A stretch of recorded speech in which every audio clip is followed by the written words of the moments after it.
مسلمان نہیں ہے۔ اس لیے آج ہمارے معاشرے کے اندر جہاں اور بہت زیادہ برائیاں ہمارے اندر موجود ہیں، وہاں ہم دیکھتے ہیں کہ صحابہ کرام رضوان اللہ علیہم اجمعین ان کے اوپر بھی چوکوں چوراہوں کے اندر تان و تشنیع کی جا رہی ہے، کیچڑ اچھالے جا رہے ہیں۔ قرآن نے جو یہ تعلیم دی کہ اگر تم صحابہ کی نماز جیسی نماز پڑھو گے تمہاری نماز مقبول ہوگی، مگر نہ نماز کے اندر تو بعض چیزیں پیغمبر کے ساتھ خاص بھی ہیں، ان کے اوپر تو عمل نہیں کر سکتے، اور بہت ساری چیزیں ہیں شریعت کے مسائل جو پیغمبر کے ساتھ خاص ہوں گے ان کے اوپر عمل کیسے کریں گے؟ اسی فرمایا جب صحابہ نقل کر کے دیں گے علیکم بسنتی وسنت الخلفاء الراشدین المہدیین، طریقہ میرا ہوگا،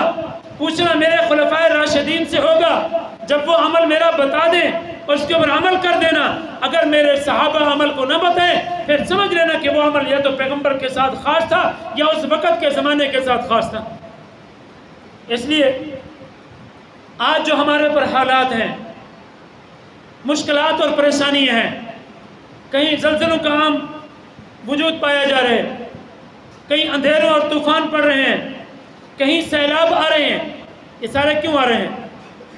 اس لیے کہ آج ہم روحانی طور پہ پورے مسلمان مر چکے ہیں۔ جب انسان مر جاتا ہے پھر وہ دوسرے زندہ کے ہاتھ میں کھلونا ہوتا ہے، کھلونا، وہ چاہے اس کو اٹھا کے بٹھا دے، چاہے جس کروٹ لٹا دے، اس کی مرضی ہوتی ہے۔ میرے دوستو، ہمارا اپنا کوئی کمال نہیں ہے، جب تک ہمارے اندر روح موجود تھی، روحانی طور پہ ہم زندہ تھے، اس وقت کفر ہم سے کانپا کرتا تھا۔ 1200 سال تک مسلمانوں نے حکومت کر کے مسلمانوں کو بتایا ہے کہ یوں انسان زندگی گزارتا ہے کہ کافر کفر کی وجہ سے وہ کام کے زندگی گزارتا ہے، اس کے اندر اتنا جرت نہیں ہوتی کہ وہ مسلمان کے اندر میلی نگاہ اٹھا کے دیکھ سکے۔ لیکن جب سے ہم روحانی موت مرے ہیں، آج ہمیں گیند کی طرح سمجھ کے، بلکہ میں یوں کہہ دوں کہ جیسے گیند موجود ہے، گیند کے اندر جب تک ہوا موجود ہوتی ہے، ہوا کو اس گیند کو زمین کے اوپر پھینکتے ہیں تب بھی وہ گیند 10 فٹ اوپر کو اٹھ کے جاتی ہے، پھر پھینکنے والا انسان بھی ڈر رہا ہوتا ہے کہیں ایسا نہ ہو کہ یہی گیند میرے اوپر گر جائے۔ لیکن جب اس کے اندر سے ہوا کو نکال دیا جائے، پھر اس کو پاؤں سے جو لڑکا دیا جائے، وہ زمین کے اوپر پڑی رہتی ہے، اس کی کوئی ویلیو نہیں ہوتی۔ میرے اور آپ کے وجود کی کوئی ویلیو نہیں تھی جب تک اس کے اندر ایمان موجود تھا، اس کے اندر قرآن موجود تھا، صحابہ کرام کی عظمت موجود تھی، انبیاء علیہ السلام کی تعلیمات اس کے اندر موجود تھی، پھر سارا کفر ہم سے ڈرا کرتا تھا۔ آج نتیجہ اس کے برعکس ہو گیا کہ سارے یہودی، سارے عیسائی، سارے مسلمان کو کھلونا سمجھتے ہیں، اور وہ کبھی یوں اٹھا کے پھینکتے تھے، کبھی یوں اٹھا کے پھینکتے تھے۔ ہمارے اندر اتنا بھی ہمت نہیں ہوتی کہ ہم اپنے آپ کو سنبھال سکیں۔ جس معاشرے کے اندر صحابہ پہ سب و شتم کیا جائے، جس معاشرے کے اندر قرآن کو یوں سر عام جلایا جائے، جس معاشرے کے اندر انبیاء کی جماعت کی عصمت محفوظ نہ ہو، جس معاشرے کے اندر صحابہ کرام پہ یوں تبرہ کیا جائے، سود کو عام رواج کے طور پہ استعمال کیا جائے، رشوت کو کوئی گناہ نہ سمجھا جائے، زنا کو کھیل اور تماشے کی مانند اختیار کیا جائے، انسان اپنی عورت کو 3 طلاق دے کے پھر اس کے اپنے گھر کے اندر لے کے آباد کر لے اور یہ ساری گناہوں کی زندگی بسر کرتا رہے، اس سے آگے اس کی اولادیں بھی پیدا ہو رہی ہیں، اس سے آگے تعلقات بھی سارے مسلمان جوڑتے چلے جا رہے ہیں، ہمیں اس کی فکر بھی نہیں ہے کہ کتنے بڑی حرام کاری کے اندر یہ موجود ہے۔ پھر اسی طریقے سے انسان جس وقت پیسے کو اپنا مقصد اصلی بنا دیا جائے، پھر یہ انسان روحانی طور پہ مر جاتا ہے۔ جب روحانی طور پہ مر جاتا ہے پھر اس انسان کے وجود کی کوئی ویلیو اور وقت باقی نہیں رہتی۔ فلسطین کے اوپر یہودیوں کا قبضہ ہوا، جب ان کا قبضہ ہوا تو مسلمانوں نے وہاں سے ہجرت شروع کی، کوئی مصر جا رہے ہیں، کوئی کس علاقے میں، کوئی کس علاقے میں۔ ایک عالم تھے، بڑے بڑی عمر کے آدمی، اپنے بچوں کو لیا، بیوی کو ساتھ لیا اور پیدل چل رہے ہیں، پاؤں کے اندر جوتا موجود نہیں ہے، کوئی اور سامان بھی، کپڑے وغیرہ بھی زیادہ موجود نہیں ہے، بس جو بدن کے اوپر کپڑے موجود تھے وہی ہجرت کر کے جا رہے ہیں۔ چلتے چلتے اس بڑھاپے کی کیفیت کے اندر کئی دن تک چلتے رہے ہیں، سامنے دیکھا تو ایک گاڑی آ گئی، یہودی، ایک بہت بڑا یہودی جنرل اس گاڑی کے اندر موجود ہے۔ سامنے آ کے اس نے گاڑی کی بریک لگائی، نیچے اتر کے آ گیا اور کہنے لگا بوڑھے آدمی مجھے تمہاری اس کیفیت کو دیکھ کے بڑا ترس آیا ہے،